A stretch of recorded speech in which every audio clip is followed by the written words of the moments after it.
Hey guys, how's it going? Hope you've been well. Heading out in the GFC, trying to film actually this whole thing on my iPhone with the different mic. Actually, let's show you. I got all this stuff. I try to keep things simple by maybe filming with an iPhone instead of all my other camera gear.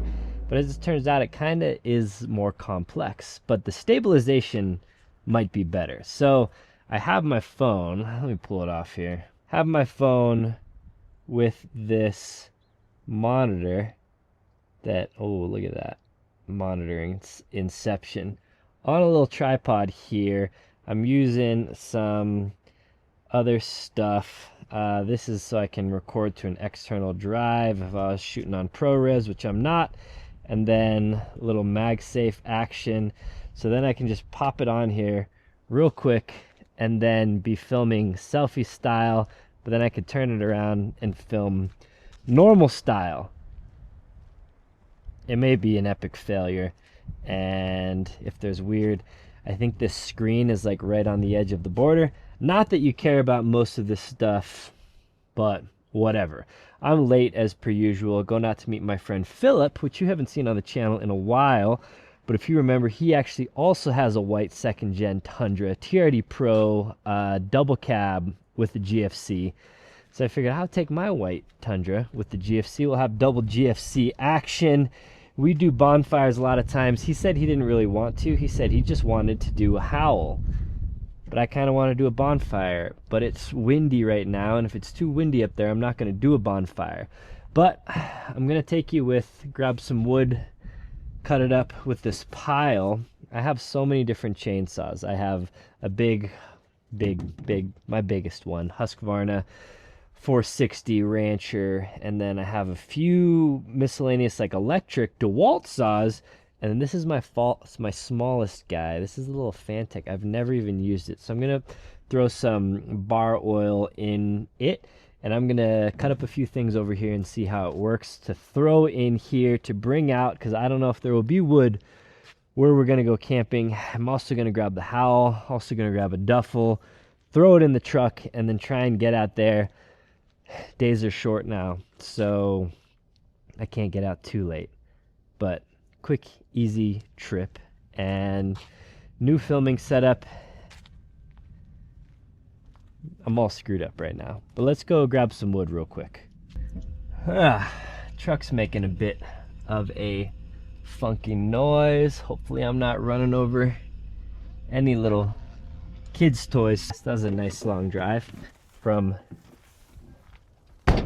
my house over there to this big pile of wood. So I got all this firewood over here, but then I also have all this essentially slash, which, you know, I should just bury or chip or do something.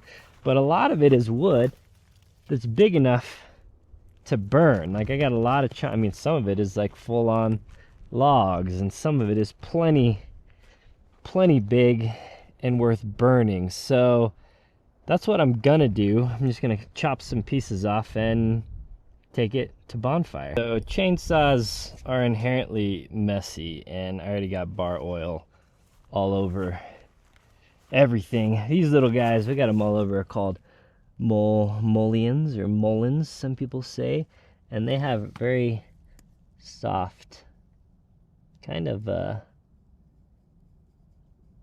soft leaves, great for using as nature's toilet paper, but they also kind of work like paper towels. So let's see here. This is a 4-inch blade, so this is a good enough size thing. So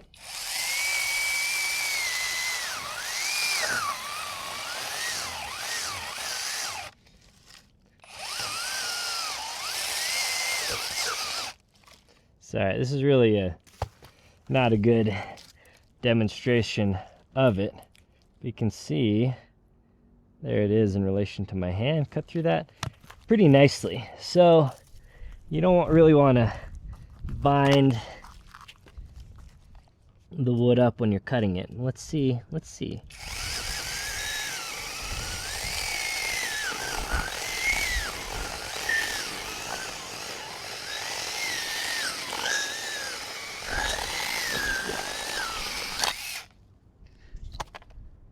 So again, this is, you know, how big it is.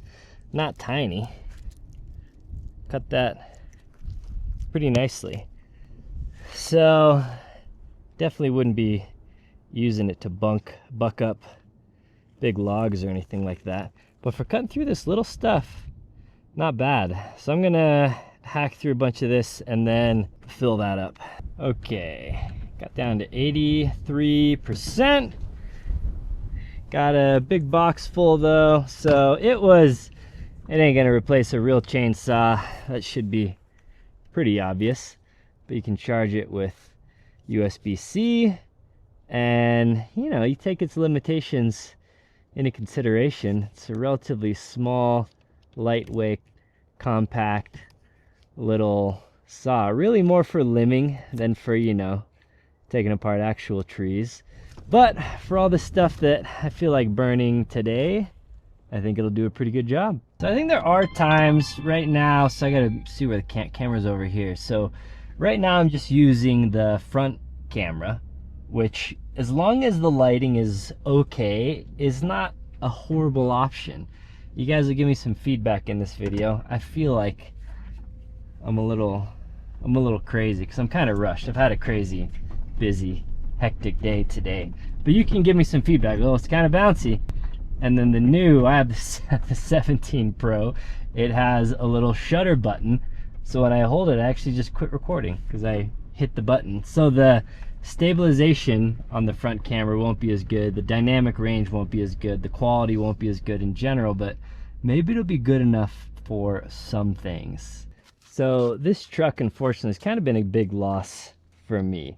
I've spent more money fixing this truck up than what I bought it for, and that's not even including like all like not including the GFC or anything like that, or the bumper. Just like putting money into the truck, most of it, a huge amount.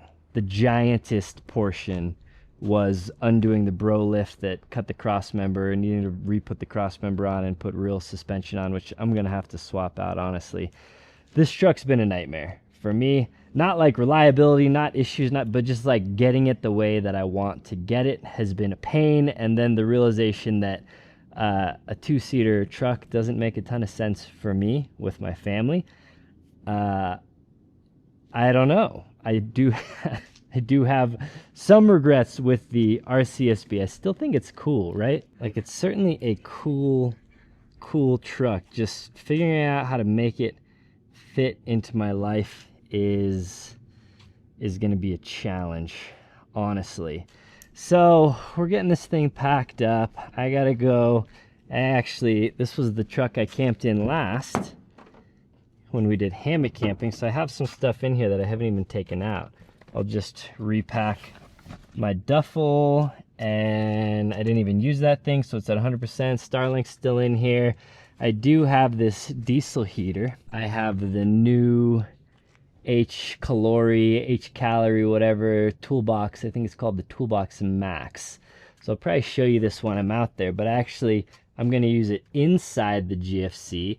You can see right there, I have the exhaust routed outside, so I cut a hole in the bed and I have the exhaust coming out here, but it's not like a perfect, I don't have this thing strapped in or whatever. So I was gonna try and strap that in before I left today, but I'm not gonna have a chance to. So right now the exhaust will just kind of rip apart, and because this thing will move all over while I'm driving. So I'll need to kind of take that apart and then strap it down and eventually build a more permanent solution in here. But where we're going camping today, I think it's getting down to really the nearest town to it says it's getting down to 28. So where we'll be camping, I think it'll be mid 20s, maybe low 20s, which is funny because I'm here hot, like sweating in a t-shirt, and that's just kind of how mountains go sometimes. So I think we'll have a pretty cold night ahead of us, below freezing. So I'm going to try out the diesel heater. We're going to maybe make a bonfire. I'm also going to bring the howl, and so I got to get the rest of my stuff packed up.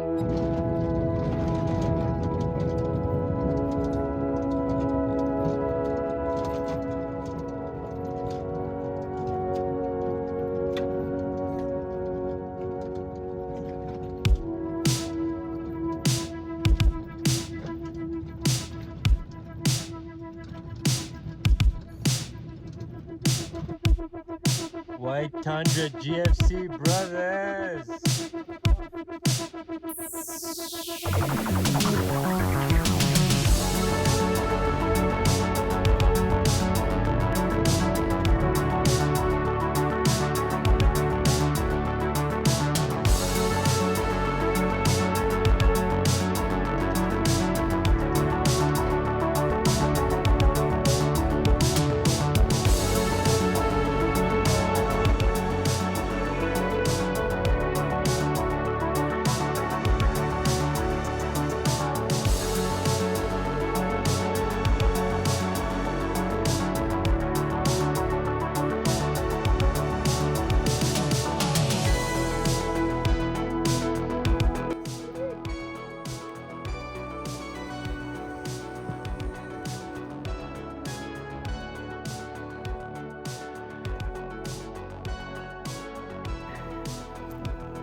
All right, well, it is getting cold and it's kind of windy, kind of miserable. So we are kicking around the idea of, instead of bonfire. Also, so there's no fire bans in the area. On the way in though, there was this sign, and I don't think it was a county sign or anything, but it said extremely high fire danger, no open flames. And it's probably just one of these ranchers that put the sign up because they don't want people having fire, like, which I get. Wildfire is crazy in Colorado, but I don't think it was from the county. But anyway, the sign, I don't know, made me question whether I should have a fire or not, even though I am super safe with fires. So we may just hang out. I took everything out and opened the top up in here, and we're gonna see. It may get too hot, just for fun. Gonna put that in the bed. I have that diesel heater back there. I'll talk about that in a bit, and we may just kind of hang out. The diesel heater I'm gonna run to definitely heat this area up.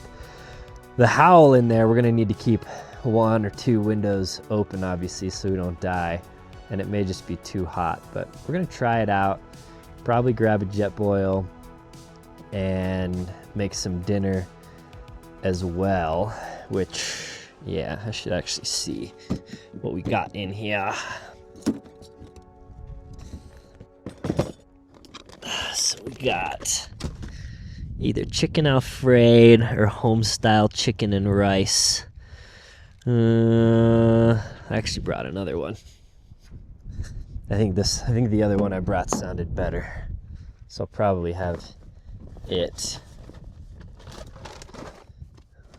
Yeah, I'm gonna have this beef pasta marinara. Then biscuits and gravy. Do I have a? Oh man, don't think I have a peach cobbler. It's a bummer. Don't think I packed one. Oh well. Jet boil action. Pasta marinara. What do you got? Chicken and dumps. Hanging out on the turf. Nice. Got the Helinox, or, generic Helinoxes. You fit perfectly underneath, so it's pretty sick. Don't have any heat running right now. Probably will at least attempt the howl. We think if we're sitting in the back here, let me go 0.5 here. If we're sitting in the back here, howl there, open up top, window open. I do have a little carbon monoxide guy over here too. We're going to try it out. It may be, I don't know, I'm sure people have done it. Maybe the first howl inside of a GFC? Who knows? Yeah, I mean, I just eyeball it. Where is it at? 16? 12? Okay, I'll take it. You got enough? Yeah, I got plenty. All right, so we got the howl here. Got the carbon monoxide sensor. We're good. This is opened up. That's open. And then we actually cracked the little sides. This is pretty nice, huh?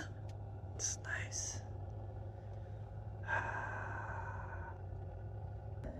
All right, so this has been pretty good. It's really registering 0. It like registered up to like 18 when this thing was kicking on, and I think, you know, kind of burning off some of the stuff. So I think it's working, but it's 0 right now. It's quite warm up here. This is on the ground, like right in front of it, so it's showing 69. Philip's a little cold in here, but it's not cold. It is cold outside though. It's probably like 32 outside right now. So Philip's asking if we can put this over in his to preheat his before bed, and then we're gonna try the diesel heater here. So I'm gonna shut this off, move it out, and then I'll show you the other setup. All right, so I got cigarette lighter run to the dual battery. This guy turned on. I haven't actually turned it on with the remote yet. So, oh, there we go. All right, so kicked on. Looks like we're in. I just realized I didn't read the manual on this. This has got a carbon monoxide detector built into the remote that came with it. That's pretty slick. So now we'll have some redundancy there. Okay, my bad. It was on A, wasn't doing anything, so H heat 7. So it can go 1 through 10. I'm just gonna put it on 7. This diesel heater, I did test it at home before I came out. I spilled some diesel all over it too. But it has no ticking, no click tick from the fuel pump, which is super nice. So really you only hear the fan. So I have the exhaust. I don't know if you can see it. Drilled a little hole in my bed. Ran the exhaust out. Intake is just in the back there, so that way it's just sucking in, you know, preheated air basically, and I can just keep it all in here versus having everything outside and then running the air inside.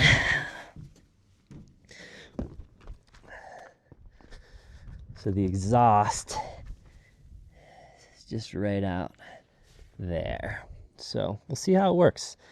I ran it at home for an hour just to make sure nothing, you know, caught on fire basically, and we'll see how it's doing now. So I hear the actual diesel portion heating up, and I smell a little bit of the exhaust here. You can see it coming out now, so it'll be a little bit smoky when it first starts up.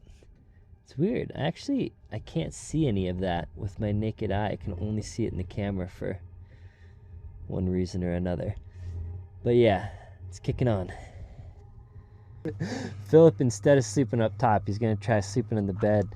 We had this idea to pull the mattress chunks off of the upper portion and put down in there. So this guy's mountain bike, his fridge, all back up in here. So I don't know. I think you'd be better off sleeping up top, honestly. But you may try it out.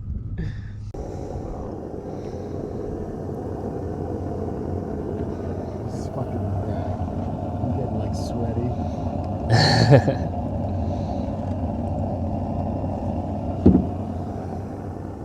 Now what a cool. All right, it's quite a bit later now. I'm brushed and ready for bed. I'm going just full comfort. So I got the electric blanket in here, pre-warming my sleeping bag.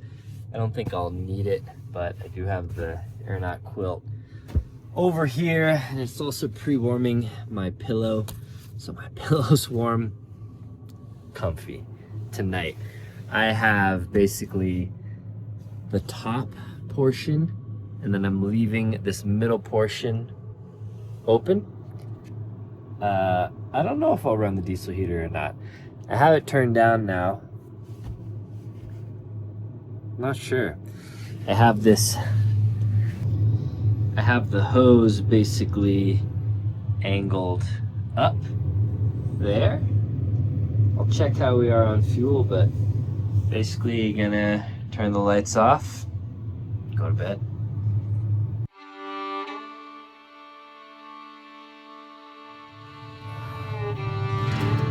Alright, good morning. Sun's not up yet, 6:30. Kicked the diesel heater on. It was, according to this thing anyway, it was 30 degrees inside the tent. Well, right next to my face. Not horrible, but figured might as well kick the heater on, warm things up a little bit before I crawl out of my cocoon. But yeah. The sun's almost up. Little star in the distance.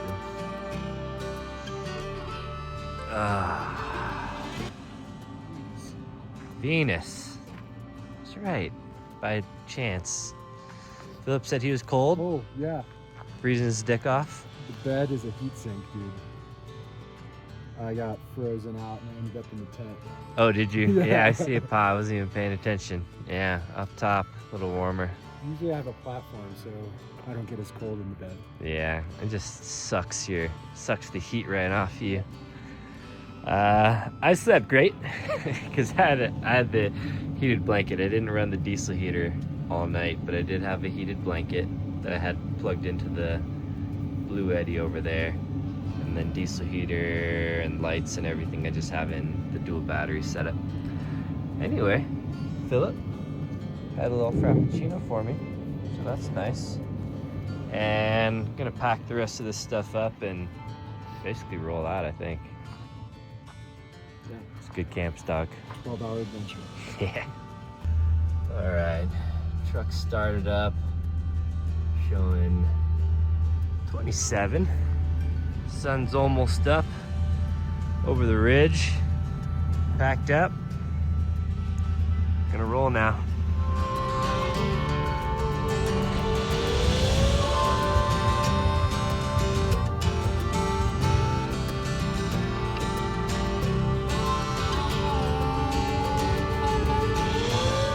Hey there, so this is like weeks later, basically in the driveway, since I filmed this on my phone.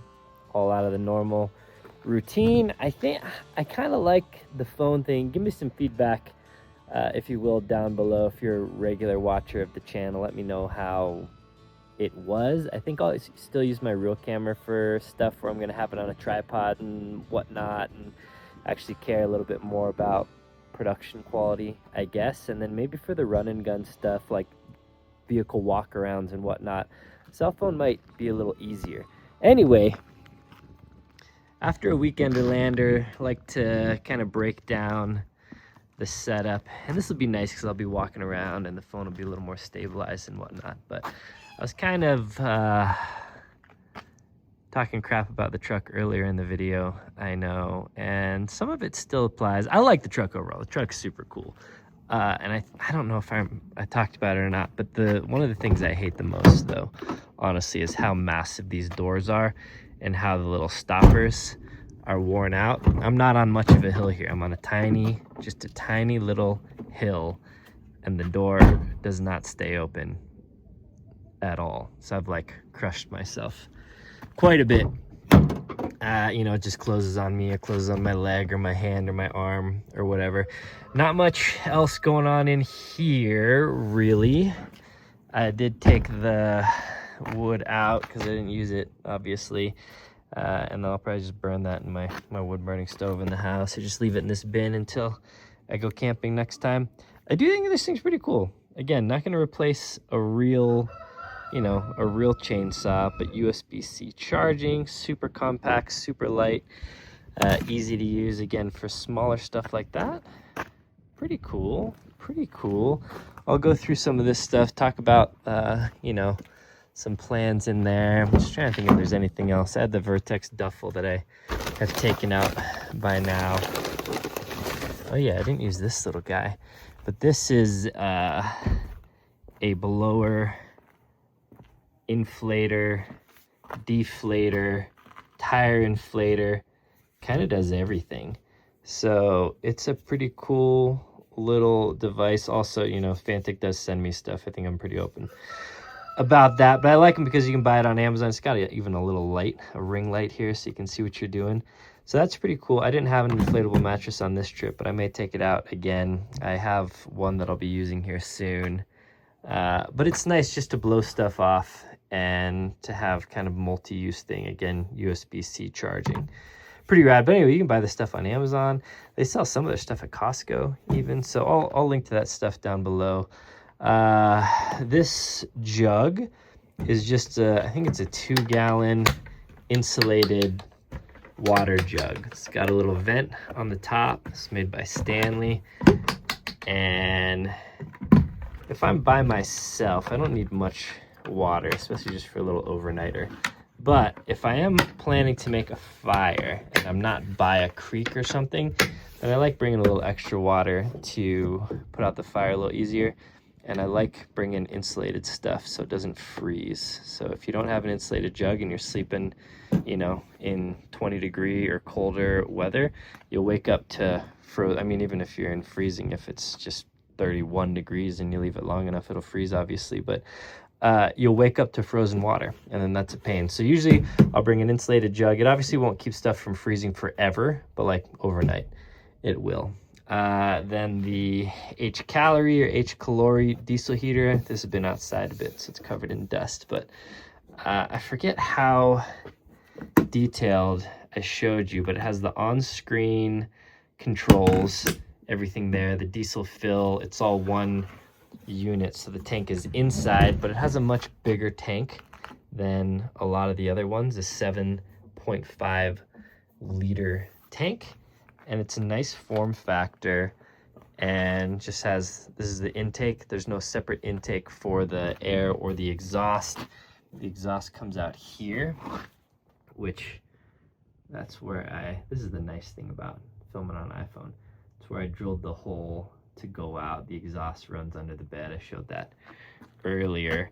And this was, the non-ticking was super nice. So this thing worked out great. Again, I'll link it down below. I'm sure they got some sales going on. I'll put that down in the video description. I appreciate using my links because those are affiliate links. That's kind of how I make money. Companies will send me free stuff once in a while, but free stuff don't pay the bills.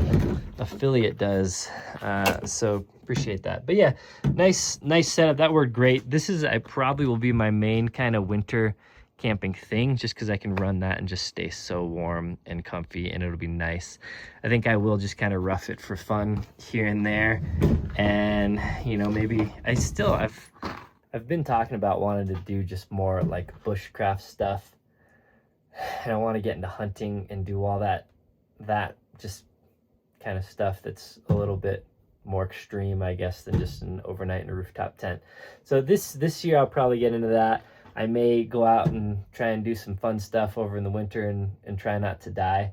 But the problem is I leave my wife and kids back home, so if I want to go just like get lost in a blizzard or whatever, I have my whole family at home and they can take care of themselves. But if something happened, or it's a pain because we have another teenager that's in high school, so my wife has to pack up both the kids and drive her, and then we'll drive them in the snow, and it's a big thing. It sounds like maybe a cop-out of me trying to get out of the extreme stuff, but really I am cognizant with my family about doing that kind of stuff, especially with the young kiddos.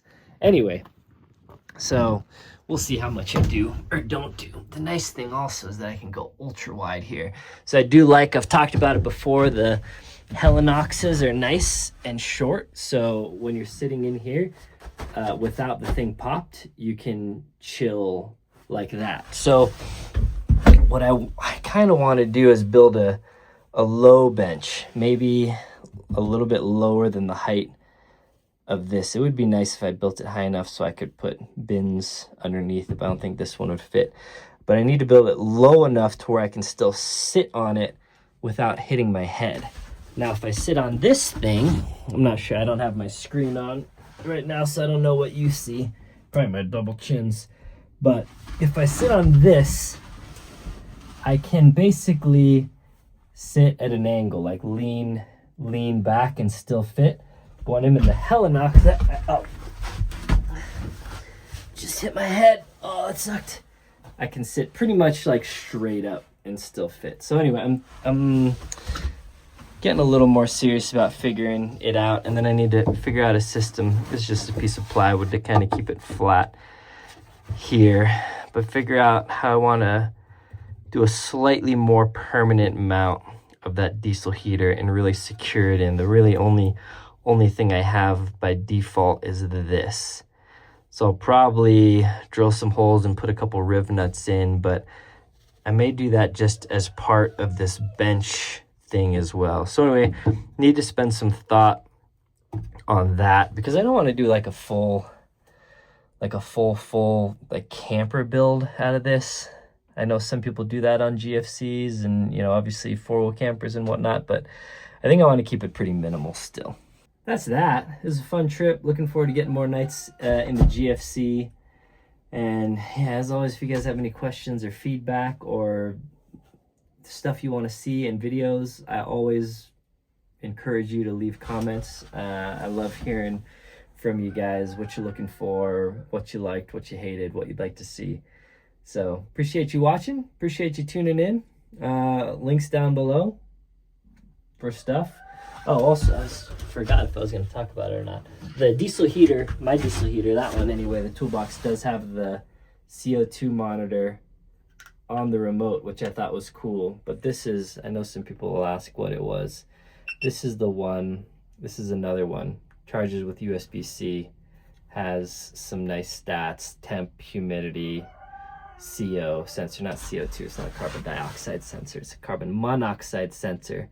So I think actually just when you turn it on, it looks like it just kind of counts down. So when I turned it on, I thought maybe it was reading higher fumes, but looks like there's no fumes in here. It's just counting down. So it just does that when it starts. Anyway, I'll link that down below. I just bought that on Amazon. It was like 20 or 30 bucks. All right, guys. Well, until next time, take care.